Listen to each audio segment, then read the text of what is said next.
Hello everyone, I'm Nalanto and welcome back to the Universe channel. Last time, we cracked open the newest Shadowverse Evolve expansions, Alter Chaotica. Today, I'm breaking down this deck that featuring all the new cards from the BP08. We're talking about synergies, strategies, and why this deck is the must-try for this meta. Whether you're a competitive player or just diving into this expansion, this deck might become your next go-to. Let's jump in.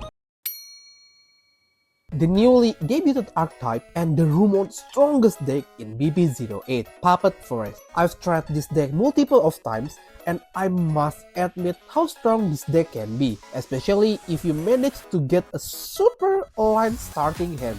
Junk and Liam giving us a lot of curve and tempo for preparing our tokens in the EX area at the early stage. And then Heartless Battle and Zui giving us more options to do in our turn, while helping us to upgrade our Puppets token in a better version, which is Lloyd and Victoria. And the last one, our favorite Loli with the white pintail hair, Orchis. She comes with two different evolve forms which requires different costs and effects. This is the newly introduced cards with multi-sided face which you can choose in the midst of the battle. The white one helping us in the tempo, boarding, and defense, while the black one focusing as last hitter, damager, also as clearer since the extra damage can be dealt to any target you want. Apart from our newest cards, Philo Puppetry cards from BP05 become more valuable in these expansions. Noah still handles the role of finisher and huge damager. With his Evo effects, we can make our tokens hit hard to our opponent face immediately. Flower Doll has a lot of new targets to be chosen when she has evolved. Automaton Soldier become a solid ward against Mirror and other aggro decks. Aside that, we have Michelle to tutor our big boss such as Noah, Anastasia, or even Eleven if you bring it. Skuna to push damage consistently while abuse the combo effect. Nelsia and or Fina to maintain the flow of the deck, depend on your preference. Well, its flexibility comes with a price. Various options, way to handle, combo, OTK range need extraordinary understanding of the deck. So, if you are a new player, I really encourage you to practice a lot. No matter the expansions, this archetype never let their power dull. Fairy Forest keeps strong in almost any situation. Not much change in this deck core structure build. The difference between one deck with the others is only in preferences and the goals of the deck. For example, most people didn't bring Anastasia and Spinaria together again in the same deck. If you want to focus in defensive manners, Spinaria alongside Orchis with white evolve form is the best options. Also, some also bring Elven Archery to counter puppets and other aggro decks, since this deck also performs combo effects very well. If you love to bring the maximum offense power of this deck, I recommend to bring Anastasia, Lion and Lena, and all of the buffer cards you can find. Insane Dark Elf might help you in the offensive side since he alone can clear opponent board with his effect while give tokens into your EX area. Natural Forest has not received new edition in this expansion, but their power to compete with the recent meta is still stunning.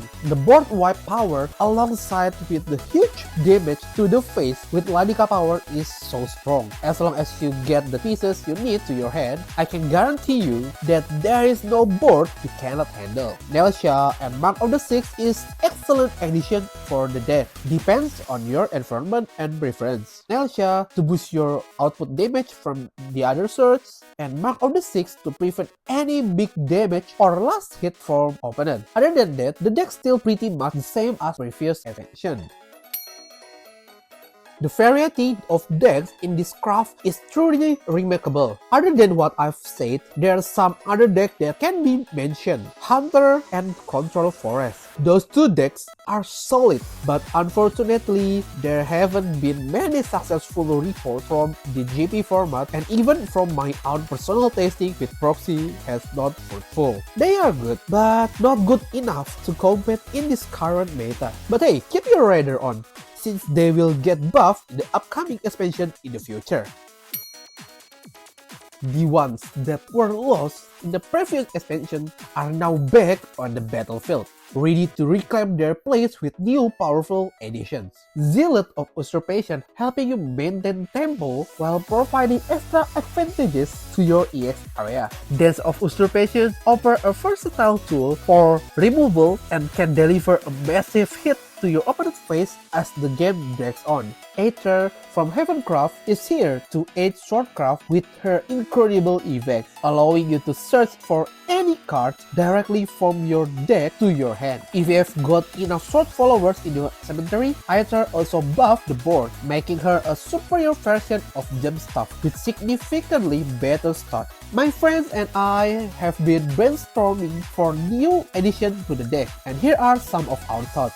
Swordflash Panther and Azort over a more aggressive edges, helping you mill your opponent's deck while summoning Octrees from your graveyard continuously. Azort effects stand out by allowing you to summon 2 Octrees regardless of whether they share the same name. For an aggressive Usurpation play, Godsend Strike can deliver an early jump scare to your opponents, putting pressure on them from the start. If you're looking for a deck that can really hold its own against the current meta, this one might surprise you. The Roland and Durandal package is really solid. They can handle just about any threat that comes up, giving you a lot of flexibility in tricky situations. Leod, Tsubaki, and Aether play a key role too, helping you clear the board when necessary while maintaining your own deck's tempo. They keep things moving and make sure nothing's lingered. The Idolmaster cards such as Nagi, Kyoko, and Cute Mate add an extra layer of versatility. They are adaptable, helping you adjust to your strategy as the game unfolds. And of course, Narita Brian, Hero of Antiquity, and Octrees are the cores of the deck's control strategy. They are incredibly valuable in making sure you maintain control of the game, especially Octrees. One of the Swordcraft weaknesses is its lack of AoE removal. But no worries, this deck has a good mix of tricks that help you overcome that weakness. It all comes down to knowing when and how to use your resources. This deck might not be the flashiest, but it's a well-rounded choice for controlling the game and staying ahead. The one who swept almost all qualifiers in the recent BCS and Grand Showdown. Same as other Natura decks, there's not much adjustment done. They are solid choice for current meta if you're looking for a deck that previously you owned. The way it handles enemy board and paving way to win is still the same. Maisha and Mistolina perform super good to secure win as last hitter when your opponent not aware. Balian, Viridia Magna, and Octrees are the pacemaker. They work very flexible and help the deck very stable. As for new cards, you could put Aether to guarantee get either Balian or Mistolina to make sure your tempo is not stopped. Or maybe Godsend Strike to increase your lethal range power. Aside from the deck I've mentioned, I haven't found many others that can truly compete in the current meta. Well, there is the Aggro Hero deck, but I wouldn't say it performs particularly well right now. But well, that said, there's nothing wrong with trying something new and playing what you enjoy. No matter the expansions, Kuon remain the best strategy. While not much change, our gameplay has shifted. Previously, it was a very versatile and flexible, countering everything your opponent threw at you. But now, we are focusing on Turbo Kuon, focusing on fast combo with this shift as early as possible. The new card, Verdict, is a standout, offering cheap draw power with a discard, making it a better version of Fate's Hand. We are also running Sorcery Chase to position spells effectively and eliminate awkward plays. Many players are starting dropping Demon Caller and Treacherous Sorcerer to ensure Chase doesn't whiff, while boosting spell count to accelerate the shift as soon as possible. That said, with the deck becoming highly focused on one strategy, its weaknesses are more exposed. The lack of defense and healings means any damage you take is almost permanent, so you'll need to be extra cautious with your priorities and decisions. I've been seeing this deck pop up more often, and after trying it, man, I'm hooked. If you're looking for a rune deck that keeps you safe from losing health, I highly recommend you this one. The gameplay is very simple and effective. Drop Lishana, advance your amulets, and counter your opponents every turn while leeching their health to your advantage. Joy of Destruction shines to help Lishana recover lost tempo, keeping you in the game. Zealot of Destruction is your new ace to turn the tables when needed. And Sweet Tooth Medusa, a versatile card that clears the board, find missing piece, and create a massive threat to your opponent. The only things you need to keep it in mind is this deck cannot handle any amulet remover cards and anything with aura. Well, overall, it's a fun and satisfying deck to play, especially with the new Omen support. There is Dirt Rune, but same as previous versions, not much support and not much thing can be adjusted for now. Ryo Mage deck also become quite solid, but nevertheless, the performance is very awkward. Unbodied Witch is a fun card and has its own deck, but I don't think it's worth to be mentioned for now. Machina Rune has faced struggles and hasn't shown many results recently. But if you want to hear out of this deck, let me know in the comment section. The Mummy is back! This Den Dragon has been a powerhouse since the BP05. But now it's even stronger. The addition of Sneer of this den lets Galmilk start her jobs very early, dishing out massive unpreventable burn damage for a super low cost. Meanwhile, Zealot of this den activates all of your disden cards on the field simultaneously, while also chipping away at your opponent's face. Her AoE damage may not seem flashy, but it's crucial for enabling your other cards. These expansions also bring new tutor cards such as Dragon Soul Princess, who fetch any Wyvern card for your hand. And all these dead cards are Wormkin, such a fabulous synergy. Depending on your meta and preferences, Foil Violet Dragon and Babshata can be excellent additions, making your deck super consistent. Scared of Genesis? Here's your new nightmare, Azidahaka. He can deal massive face damage early, heal you, and pile on extra burn damage. Finally, don't forget the classic burn and damage tool in Dragon. Our beloved Forte, Villain, and her spell run out the deck with their reliable power and utility. And that said, the deck still has a significant weakness. It's heavily dependent on the Mummy. There are mages where you might not even see her once. While the number of the cards to stabilize the deck has increased, the core remains limited, which can be a challenge for this deck.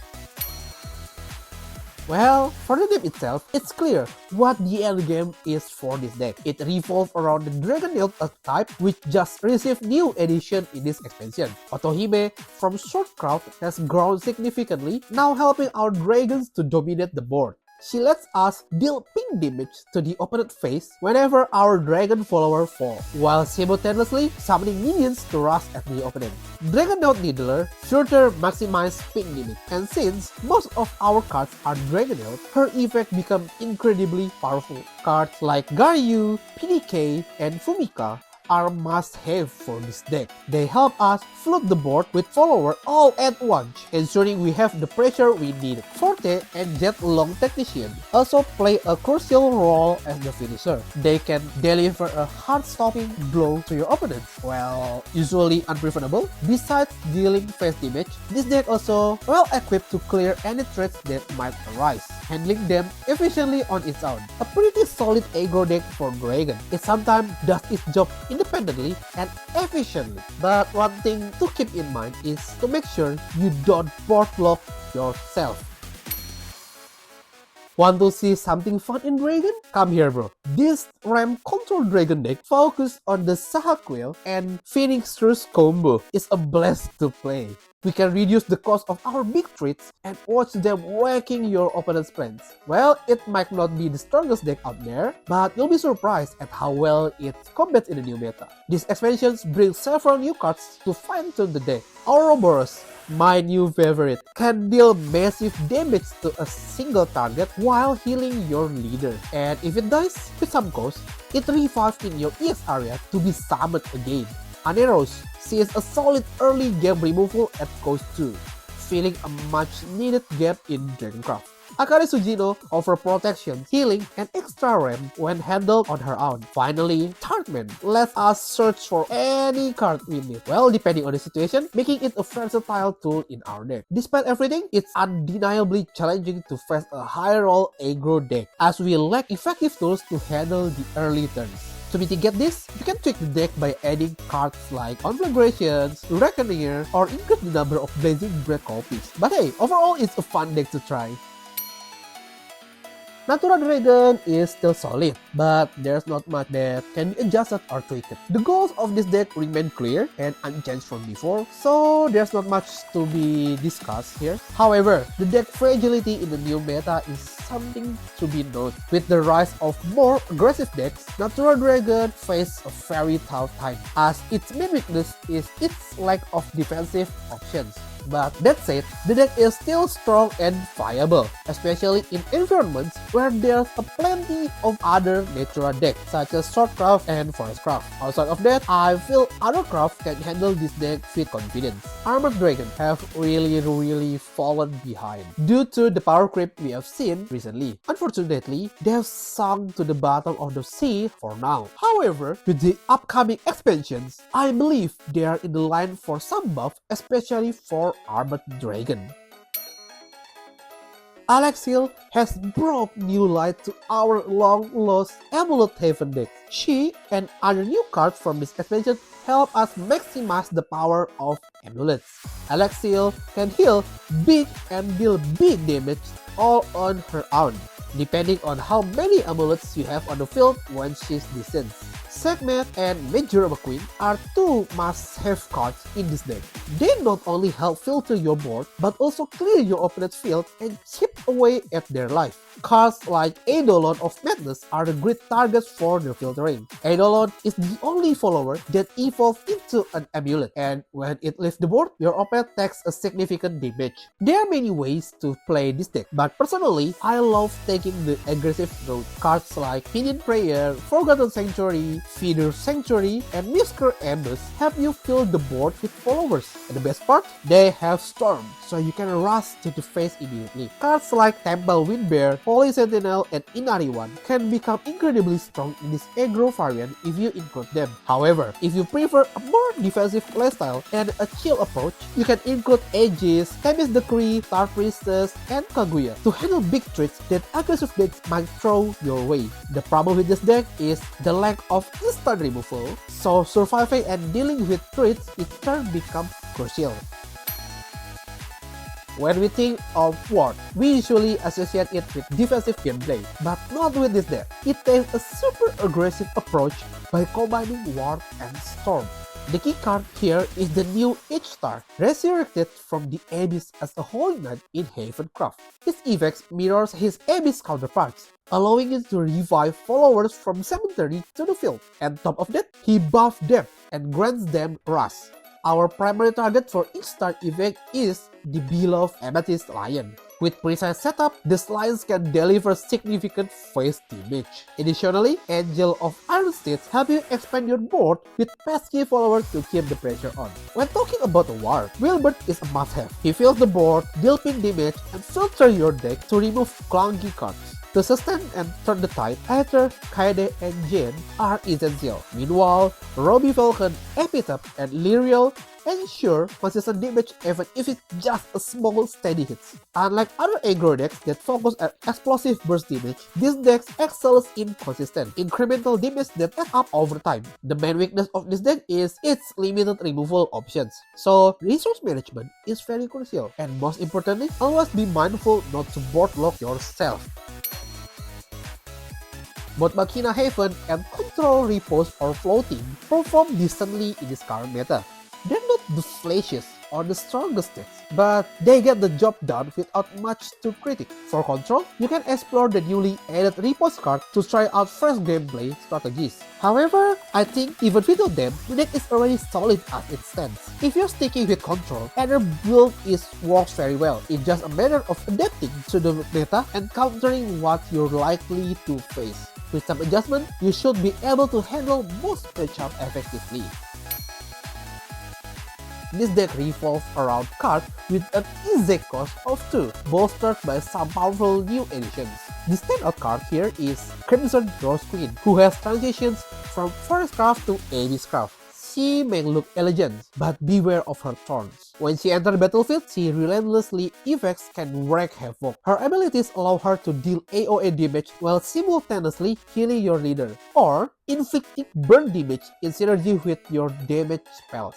At the first glance, her cost might seem steep, but it's a clever illusion. She can reduce her cost based on the number of 2 cost cards in your hand, making her a game changer. This expansion also introduced several strong 2 cost cards to enhance the deck. Sonata of Silence to summon Surulai and disrupt your opponent's hands, Zealot of Lust and Kiss of Lust work together to clear the board and maintain your HP and hand. Fuela, a very versatile staple that allows you to use leftover outplay points by making Reveal 2 cost card free to play. For finishers, this deck relies not only on followers, but spells like Razor Claw and Thornburst generated by Rose Queen. Since these effects bypass your opponent's ability to respond, they are nearly unstoppable. To support Rose Queen, Auto Spare Arbiter is essential for replenishing both of your hand and graveyard. Though it might seem pretty niche, it becomes a staple in this deck due to its insane synergy with the uniform 2-cost structure. This deck offers an incredible versatile playstyle, allowing you to switch seamlessly between aggro, control, or burn strategies. While this deck is one of my personal favorites, it does have a notable weaknesses. It struggles against hard aggro decks and a mirror matchups due to the lack of early game counters or when facing opponents with superior high roll. Previously, we struggled to close out games, but now we have plenty of tools at our disposal. Nephthys, our new queen, masterfully combines Funfair and Last Word effect to dominate the board. Tartarus creates an overwhelming board presence that's almost impossible for opponents to handle. And of course, each star now receives a new support from Chris the Pumpkinhead, making his synergy even stronger. Each of these options offer incredible potential, but not all of them can be combined seamlessly. You will need to focus on a single archetype, tempting as it might be to go greedy. Personally, I lean towards showcasing the Nephthys in this build. She shines when paired with cards such as Yuzuki, Arion, Odile, Nice Nature, and Kawi, whose combined effects can completely disrupt your opponent's plans. Timing and resource management are very critical, as the deck main weaknesses is surviving until you assemble the right pieces in hand and deck. For Tartarus variant, the focus shifts to turbo milling your deck to enable him to summon himself and other powerful departed to the field. Fun fact, Nephthys is also departed. No matter the direction you choose, I think this deck offers explosive potential and exciting gameplay. Just remember to focus on the chosen archetype and maximum effectiveness. Some players are running a wonderful cook for this deck for its excellent healing and hand filtering, improving consistency and early game strength. It also efficiently uses leftover play points. The core finishers remain Israfil and Death Breath, and Genjutsu to ensure a relentless board presence. New cards like Sonata of Silence and Chris Pumpkinhead can increase crucial tempo and flexibility. Adjustments are minor, tweaked based on your meta for the best result. This variant offers a solid mix of reliability and power. Just make sure everything is in place so the cards that should be in your hand doesn't end up in your cemetery. It's really a situation you definitely want to avoid. Machina Abyss, like other Machina and Natura decks, remain largely the same as before. Without any new potential additions, the deck mainly requires tweak based on the current meta or just focusing on tempo. Aggro Abyss hasn't made much of an impact yet, as Machina has become more aggressive than them, and control decks are now well equipped to handle multiple threats. As for Vampire, it still faces some challenges for now, with results remaining underwhelming. But don't worry, as most of you probably know for the spoilers, Vampires is set to become the next powerhouse in the upcoming expansions. For now though, we'll wrap it up here. Well, Idolmaster and Uma still hold their grounds, but they haven't quite messed with the new cards yet. Despite any tweaks you might throw at them, the decks maintain their core power with a little change. There's not much to add, but they're still rocking their tried and true strategies. But if you like it, just go for it. That's it for today's breakdown. Whether you're testing this deck out or adding your own spin, there's no denying the power it's packed. Have you had a chance to try out this expansion yet or found an interesting play? Feel free to share your thoughts in the comment sections. If you enjoyed the ride, don't forget to like, subscribe, and ring the bell so you never miss out on future content. Thanks for hanging out, and I'll catch you up in the next video. See ya!